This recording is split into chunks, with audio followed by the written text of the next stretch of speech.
I was 8 years old, and it was Christmas Day, and we were at my grandparents' house. Me, my grandparents, and my mom and my little sister. My older sister and my dad had stayed back in Savannah because they both had to work. And there I am, just doing what 8-year-olds do. It's Christmas Day. We had finished opening all our presents. We were just playing with our toys, just hanging out like we always do. It was pretty typical for us to be at our grandparents' house on the weekends. We spent most of our weekends there just to get away from my dad because of all the drinking and just him being angry all the time. And then the phone rings, and my mom gets on, and she's frantic because it's my older sister calling to tell her that Dad had gotten really drunk and had hit her and tried to hang himself in the ceiling fan, so she had called the cops. So that was Christmas, 8 years old. The last time that I ever talked to my dad, I was 13. We'd been living in Charlotte for about a year or so, and he was still back in Savannah after we made the move. My older sister, who had already quit talking to my dad a couple years before that, had just gotten married, and he found out through some friends. So he called us up, and he was drunk and really mad. My little sister was the first to talk to him on the phone, and she gets off the phone just bawling, crying. So I get on the phone, and I'm playing the tough guy, and like, Dad, why are you making Ashley cry? Like, what did you say? And he wouldn't tell me, and he's yelling at me too, and then I could tell he was just drunk. And we're just going back and forth. I'm like, Dad, what's the deal? And he goes, how could you not tell me that my daughter got married? And then finally, I just said, you know what, Dad, go to hell. And I hung the phone up. And that was it. After that day, I told my dad to go to hell and hung up on him. We didn't talk. Now, all of a sudden, here I am. I feel like I'm this tough guy, and something changes in me, and I try to be the best, the strongest.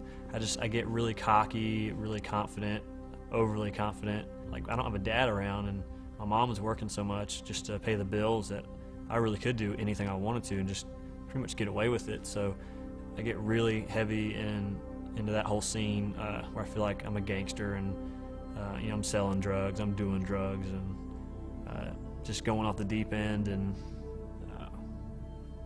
finally, I hit rock bottom at that point, where I overdosed one night and prayed that God would save me, and I survived. So He did. Then started going back to church. Got baptized not long after the night that I overdosed.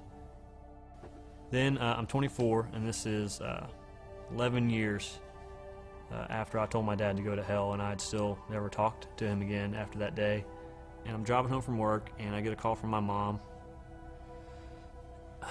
and you could tell she sounded upset, and she said to me, I don't know how to say this, but your dad's dead. And here I am, I'm in 5 o'clock traffic on my way home, and the reaction hit me really weird, because I started tearing up. And this was a guy that I hated, that I was the one that wanted to kill him. I mean, that's how I felt most of the time. Like, I wanted to hunt him down just for the things he had done to us. So I start tearing up, and I'm trying to figure out, like, where's this coming from, because this is someone I hate, and now I'm sad.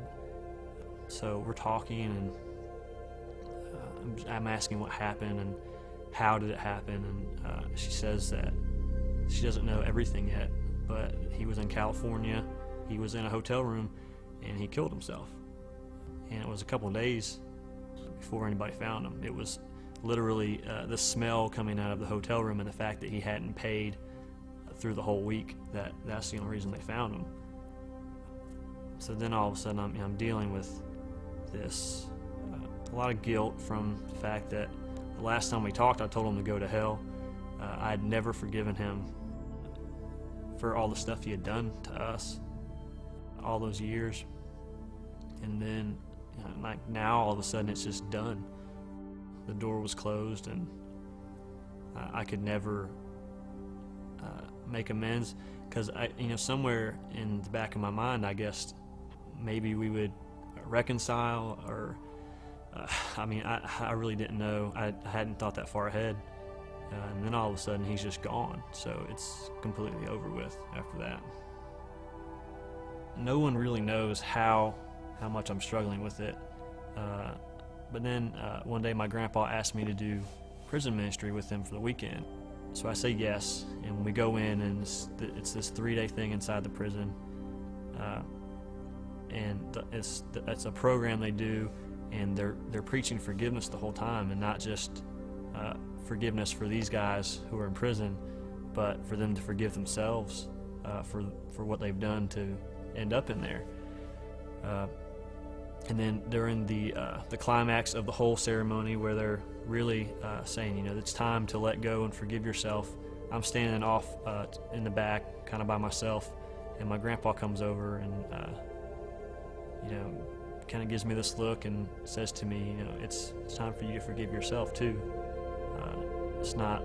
You're not the one that killed your dad. He killed himself. It's time to move on because it's over and there's nothing you can do. And sooner or later, you have to forgive yourself. You don't just forgive and forget. It's still really messy. There's still a lot of hurt that's there. But at least you can start moving on and putting all those broken pieces back together. It never looks the way it did before, but at least it's not shattered everywhere. And I could actually deal with the pain and the hurt instead of just pushing it down and hiding from it. I'm Justin Evans, and this is My Kinetic.